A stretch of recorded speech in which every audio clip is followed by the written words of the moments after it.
Is the flame in your marriage burning out? Haram, akhi.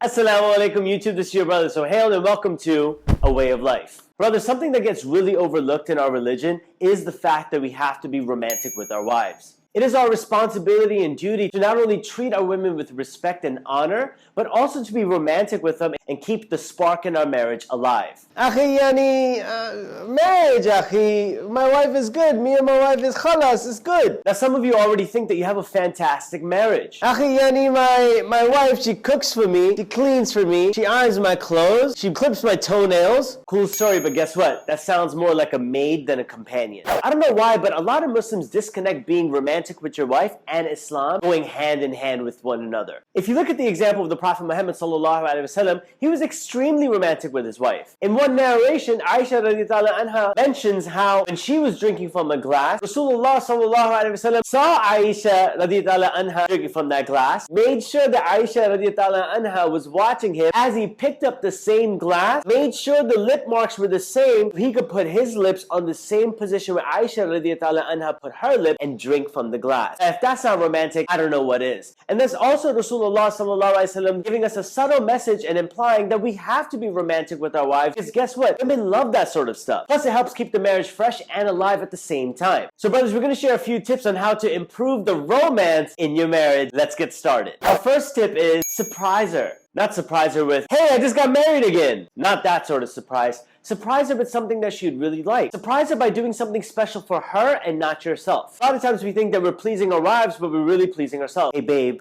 I want to spend so much time with you tonight.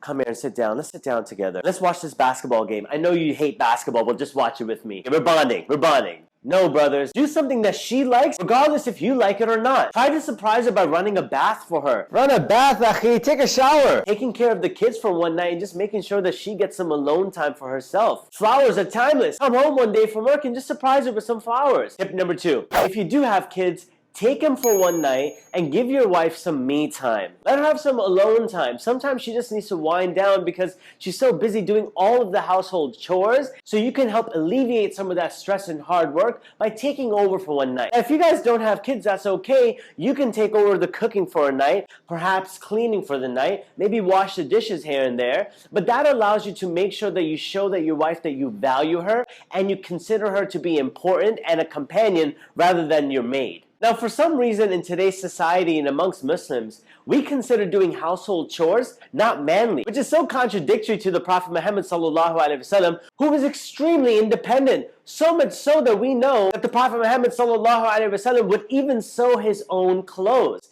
Even in today's society, that's looked as the most feminine thing to do, but the Prophet Muhammad sallallahu alaihi wasallam is teaching us not only to be independent, but also for us to take on chores of the house ourselves and not just rely on our wives for everything.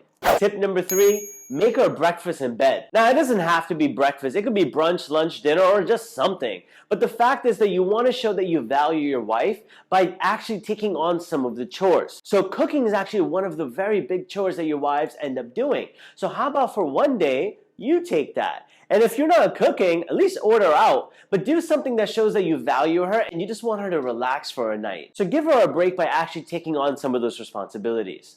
Our 4th tip, leave her a cute note. It doesn't have to be a physical note, even though I personally do end up using post-it notes for me and my wife. However, it could just be a text message. You could be on WhatsApp and say, hey babe, I love you. Hey babe, I'm missing you. Make it sincere, obviously. Just something in which you're acknowledging that you're thinking about her during the day. Send her a random selfie of yourself and just mention that you miss her. Take a picture of your food while you're at work and just say, hey babe, thank you for the awesome lunch. If you bought food from outside during lunch, just send her a picture of the lunch saying, hey babe, I'm eating, missing you, what are you doing? Just keep in contact with her during the day so that you show that you value her and that you're always thinking about her to increase the love and the spark of your marriage. Tip number 5, tell her that you love her. Say to your wife, I love you. Haram, akhi, haram. What's wrong with you? Haram. I love you. Ask yourself, when was the last time you told your wife, I love you? And not for the sake of Allah only. If you said, babe, I love you for the sake of Allah, you might get slapped in the face because your wife might be thinking that, what, can you not stand me that you tell me that you love me only for the sake of Allah? Obviously, brothers, you know what we mean by that. But just tell your wife that you love her. Not just paying lip service, but actually showing her that you love her and appreciate her. Yes, akhi, I tell my wife I appreciate her. I eat fasulia. By doing all the rest of the tips, not only are you demonstrating your love, but you're showing appreciation, which will help bring back that spark that's sometimes missing and goes out in our marriages. But if you're not comfortable right now, practice obviously, but just text it to her at least. If you're on the phone, before you hang up, love you babe, just something, I love you. Just something where you show her that at least you love her. Slip it in the conversation somewhere. But don't go by a single day without telling your wife that you love her. Because when you get told that you're loved, or when you tell someone else that you love them, you're actually brightening up their day. And it's your responsibility as the husband to make sure that you treat your wife incredibly and you make her feel fantastic. Sometimes we end up speaking to our colleagues in such a beautiful manner. Hi Juliet, how are you doing? How's your day, Nancy? When it comes to our wives, we have the biggest frown on our face. Where's the salt? You called this food? You didn't iron my clothes correctly. Don't you think our own family deserves to be spoken to in a more sweeter and kinder way than any sort of stranger that you may work with? Thank you so much for watching, brothers. Make sure that you like, comment, and subscribe, and share with any newlyweds or brothers that you may think might benefit from this video. Thank you so much for watching. This is your brother Sohail signing off. Assalamu alaikum.